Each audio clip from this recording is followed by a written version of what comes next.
Eden থেকে match সরে যাচ্ছে। গত বছরও একই সমস্যা হয়েছিল রামনবমীর দিন ম্যাচ আয়োজনকে কেন্দ্র করে। কেন বিসিসিআই কর্তারা এবারও একই দিনে ম্যাচ দিলেন? তাহলে কি গতবারের শিডিউল দেখে কপি পেস্ট করেছেন?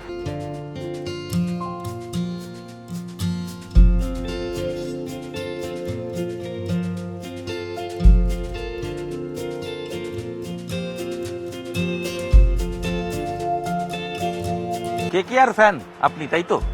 তাহলে একটা দুশ্চিন্তার খবর দিই। দুশ্চিন্তা অবশ্যই আছে, তার কারণ কলকাতার যে 7টা হোম ম্যাচ তার মধ্যে একটা হোম ম্যাচ ইডেনে হচ্ছে না। ইডেনে কেকেআর এর ম্যাচ বাতিল কার্যত চূড়ান্ত সিদ্ধান্ত হয়ে গেল। কবেকার ম্যাচ নিশ্চয়ই বুঝতে পারছেন, কারণ বেশ কয়েকদিন ধরেই এই বিশেষ ম্যাচ নিয়ে আলোচনা চলছিল। 6ই এপ্রিল কেকেআর এর শিডিউলে 3 নম্বর হোম ম্যাচ। প্রথম ম্যাচ আরসিবি, দ্বিতীয় ম্যাচ অবশ্যই হায়দ্রাবাদ, গতবারে রানার্স টিমের সঙ্গে ঘরের মাঠে খেলবে কেকেআর। 3রা এপ্রিল, 6ই এপ্রিল রবিবার। এই ম্যাচ ঘিরে যাবতীয় জটিলতা, তার কারণ সেদিন রামনবমী। পুলিশের পক্ষ থেকে, পুলিশ প্রশাসনের পক্ষ থেকে ইতিমধ্যেই জানিয়ে দেওয়া হয়েছে কোনোভাবেই ইডেনে নিরাপত্তার জন্য পুলিশ দেওয়া সম্ভব নয়। ফলে ম্যাচ চলে যেতে পারে বলে খবর ছিল, এবং যা সূত্রের খবর ম্যাচ চলে যাচ্ছে, অর্থাৎ ইডেন থেকে ম্যাচ সরে যাচ্ছে। কোথায় যাচ্ছে এই মুহূর্তে যা খবর রয়েছে বিসিসিআই এর তরফ থেকে, সূত্রের খবর ইডেনের ম্যাচ কলকাতা থেকে সরে হতে চলেছে গুয়াহাটিতে। গুয়াহাটির বর্ষাপাড়া স্টেডিয়াম, সেখানেই কেকেআর বনাম লখনৌ সুপার জায়ান্টের ম্যাচ আয়োজিত হতে চলেছে 6ই এপ্রিল। রামনবমীতে গত বছরও একই সমস্যা হয়েছিল রামনবমীর দিন ম্যাচ আয়োজনকে কেন্দ্র করে। গত বছরও রামনবমীর দিন কলকাতা লখনৌর ম্যাচ ছিল, কিন্তু শেষ পর্যন্ত পুলিশ গতবারও অপারগ ছিলেন। তারা প্রশাসন তরফ থেকে একটা ম্যাচ আয়োজন করার ক্ষেত্রে যে পরিমাণ পুলিশ প্রয়োজন, রামনবমীর জন্য আইন শৃঙ্খলা বজায় রাখতে হয় রাজ্য জুড়ে, তো সেক্ষেত্রে সেই দিনই আরও একটা বড় ইভেন্ট করা সম্ভব নয়, কারণ সেই পরিমাণ পুলিশের ডিউটি দেওয়া সম্ভব নয়। প্রশাসন গতবার জানানোর পর বিসিসিআই কর্তারা ম্যাচটা রিশিডিউল করেছিলেন, আগে পরে করে দিয়েছিলেন একদিন।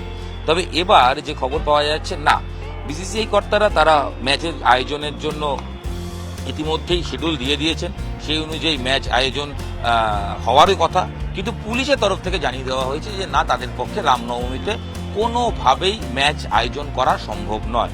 সিএবি কর্তারা রিকোয়েস্ট করেছিলেন, তারা কেকেআরকে জানিয়েছেন, তারা ইতিমধ্যেই প্রশাসনকে জানিয়েছেন এবং বিসিসিআইকেও জানিয়েছেন। বিসিসিআই তরফ থেকেও যে খবর পাওয়া যাচ্ছে যে তারাও বলছেন যে ম্যাচ যেহেতু টাইট শিডিউল, সম্পূর্ণ ফাইনাল অব্দি সূচি করা হয়ে গেছে, কোথায় কবে কে যাবে খেলবে কার্যত সব ঠিক, তো সেক্ষেত্রে ম্যাচ কোনোভাবেই রিশিডিউল করার জায়গা নেই। একটাই অপশন, দুটো অপশন ছিল, আইদার ফাঁকা গ্যালারিতে ইডেনে যদি ম্যাচ করা যায়, যেটা সিএবি কর্তারা প্ল্যান বি হিসেবে ভাবছিলেন, নয়তো ম্যাচ এখান থেকে সরে যাওয়ার। তবে শেষ পর্যন্ত যা খবর, ম্যাচ কলকাতা থেকে সরে যাচ্ছে, গুয়াহাটিতে যাচ্ছে। গুয়াহাটিতে সেক্ষেত্রে নিরাপত্তা সংক্রান্ত অসুবিধা নেই এবং সেখানে দর্শক খেলা দেখতে পারবেন, কারণ কলকাতায় ম্যাচ হলে যদি দর্শক শূন্য হয়, সেক্ষেত্রে ম্যাচটা কলকাতার ক্রিকেট প্রেমীরা উপভোগই করতে পারবেন না, ম্যাচ দেখতে পাবেন না। তো শেষ পর্যন্ত যা খবর, কলকাতা থেকে লখনৌ বনাম কেকেআর 6 তারিখের রামনবমী দিনের দুপুর 3:30 match, same time same date, ভেন্যুটা শুধু চেঞ্জ হচ্ছে, গুয়াহাটি হতে চলেছে। সিএবি কর্তাদের একাংশের দাবি যে গত বছর যখন রামনবমীর দিন ম্যাচ আয়োজন করতে গিয়ে একই সমস্যা হয়েছিল, কেন বিসিসিআই কর্তারা এবারও একই দিনে ম্যাচ দিলেন? তাহলে কি গতবারের শিডিউল দেখে কপি পেস্ট করেছেন? তাদের কি মাথায় ছিল না যে রামনবমীর দিন কোনোভাবেই ম্যাচ আয়োজন করা সম্ভব নয়? তো তাদের একটা আঙুল তারা অবশ্যই বিসিসিআই দিকে তুলছেন, কিন্তু শেষ পর্যন্ত বোর্ড কর্তারা কি সিদ্ধান্ত নেবেন সেটাই তো তাদের আলটিমেট। তো যে খবর পাওয়া যাচ্ছে, কলকাতার বদলে ম্যাচ হতে চলেছে গুয়াহাটিতে, অর্থাৎ কলকাতার ক্রিকেট প্রেমী কেকেআর ক্রিকেট প্রেমীদের জন্য দুঃসংবাদ তো বটেই, কারণ তারা চান যে 7টা হোম ম্যাচ ঘরের মাঠে বসেই উপভোগ করবেন, করবো লড়বো জিতবো বলে চেয়ার আপ করবেন, সেটা একটা ম্যাচে হচ্ছে না। সেই ম্যাচটা কলকাতা বনাম Lucknow Super Giant. Lucknow Super জায়ান্টের সঙ্গে কলকাতার ম্যাচটি কলকাতায় কোনোভাবেই আয়োজন করা সম্ভব নয়, কারণ পুলিশের তরফ থেকে ইতিমধ্যেই জানিয়ে দেওয়া হয়েছে। সিএবি কর্তারা তারা অনেক দৌড়াদৌড়ি করলেন, বোর্ডের কাছে দ্বারস্থ হলেন, কিন্তু বোর্ডেরও হাত পা বাঁধা, কারণ রিশিডিউল করার কোনো জায়গা নেই বলেই খবর। তো সেক্ষেত্রে ভেন্যু চেঞ্জ করাই একমাত্র অপশন, কেন খালি গ্যালারিতে টিভি টেলিকাস্ট যারা করছেন তাদের তরফ থেকে ফাঁকা গ্যালারিতে ম্যাচ আয়োজনের পক্ষে তারা সায় দিতে চান না বলেই খবর। তো সেক্ষেত্রে ম্যাচ একমাত্র চেঞ্জ হচ্ছে এবং ম্যাচ চেঞ্জ হয়ে কলকাতার বদলে হতে চলেছে গুয়াহাটিতে। কেকেআর এর যারা সুপার ফ্যান তারা হয়তো কলকাতার বদলে গুয়াহাটি চলে যাবেন খেলা দেখতে, তবে সবাই হয়তো যেতে পারবেন না। গুয়াহাটির দর্শকদের জন্য, গুয়াহাটির বাঙালিদের জন্য, গুয়াহাটির আশপাশে যারা থাকেন তাদের জন্য ভালো খবর, তারা একটা এক্সট্রা ম্যাচ পেয়ে গেলেন কেকেআর এর। তবে কলকাতার দর্শক যারা কেকেআর ফ্যান তাদের জন্য কিন্তু মন খারাপ থাকবেই, কারণ একটা ম্যাচ কলকাতায় হলো না। ছুটির দিন, রামনবমীর ছুটি, বিশেষ করে রোববারের ছুটি, তো সব মিলিয়ে সেদিন কলকাতায় ম্যাচ দেখার জন্য যারা আগ্রহী ছিলেন তারা কোনোভাবেই আসতে পারছেন না, কারণ ম্যাচ সেদিন এখানে হচ্ছে না।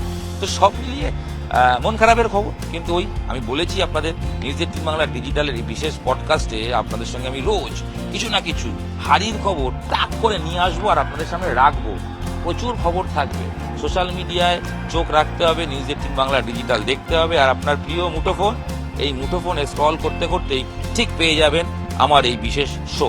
এই শোয়ে আপনি থাকবেন, শুনবেন যাবতীয় খবর, হারির খবর থাকবে, এক্সক্লুসিভ খবর থাকবে, স্পেশাল খবর থাকবে, ইন্টারভিউ থাকবে, সব থাকবে। শুধু চোখ রাখুন, দেখুন, লাইক করুন আর শেয়ার করুন। আপনাদের সঙ্গে আমি ইরন রায় বর্মন ছিলাম। এই ভিডিও এখানেই শেষ করছি, দেখা হচ্ছে পরবর্তী ভিডিও। সঙ্গে থাকুন, দেখতে থাকুন নিউজ 18 বাংলা ডিজিটাল।